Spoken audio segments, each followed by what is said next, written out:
கள்ளக்குறிச்சியில் உள்நாட்டு மது அருந்தி இதுவரையிலும் ஏறக்குறைய 37 பேர் மரணமெய்திருக்கிறார்கள் என்ற செய்திகள் வருகின்றன. கடந்த ஆண்டு இதேபோன்று 2023 மே மாதம் 15ஆம் தேதி விழுப்புரம் மாவட்டத்திலும் மரக்காணத்திலும் கள்ளச்சாராயங்கள் கலப்பட மது அருந்தி 23 பேர் உயிரிழந்தார்கள். இப்பொழுது 37 பேர் உயிரிழந்திருக்கிறார்கள். 70 பேருடைய உயிர் ஊசலாடி கொண்டிருக்கிறது. இது மிகவும் துயரமான சம்பவம். உயிரிழந்தவருடைய குடும்பங்களுக்கு என்னுடைய ஆழ்ந்த இரங்கலை தெரிவித்துக் கொள்கிறேன்.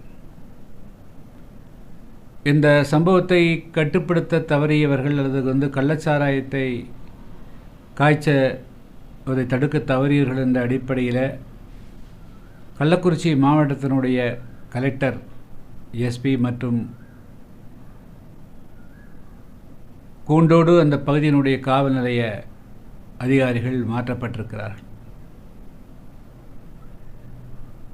இது யாரையோ பாதுகாப்பதற்காகத்தான் இந்த நடவடிக்கை என தென்படுகிறதே தவிர கள்ளச்சாரத்தை ஒழிப்பதற்கு உண்டான ஆக்கபூர்வமான நடவடிக்கையாக அதை கருத இயலாது. என்று சொன்னால், தமிழ்நாட்டில் பல்லாயிரக்கணக்கான டாஸ்மாக் பார்கள், அரசை நடத்தக்கூடிய பார்களை அரசுக்கு பணம் செலுத்தாமல் நடத்தக்கூடியவர்களே ஆட்சிக்கு ஆளுங்கட்சியை சேர்ந்தவர்களாக தான் இருக்கிறார்கள். இப்பொழுது கள்ளக்குறிச்சி சம்பவத்தில், அதாவது இங்கே கள்ளச்சாராயம் காய்ச்சப்பட்டிருக்கிறது, அதில் என்னெல்லாம் கலந்திருக்கிறது என்று சொல்ல முடியாது. இவைகளெல்லாம் ஒரே நாளில் நடந்த சம்பவங்கள் கிடையாது. பல வருடங்களாக அந்த பெயருக்குடைய ஆளுங்கட்சியினுடைய மாவட்ட செயலாளர்கள், ஒன்றிய செயலாளர்கள் மற்றும் அமைச்சர்களுடைய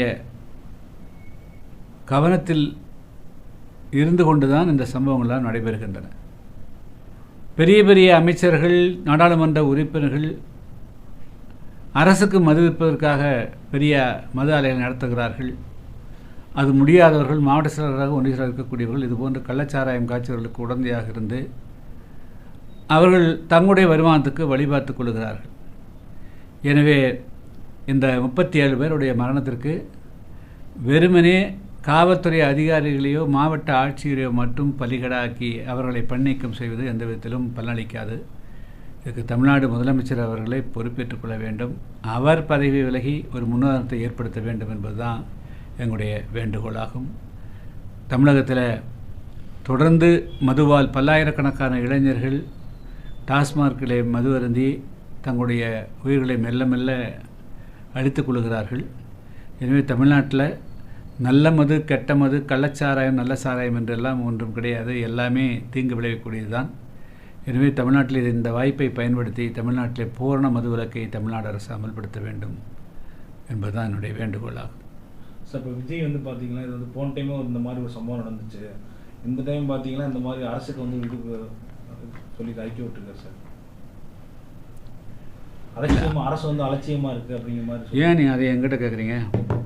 அங்கிட்ட கேட்குறப்போ என்னை மட்டும் இந்த கேள்வி மட்டும் கேளுங்க சார். பண்ணணும் சார்.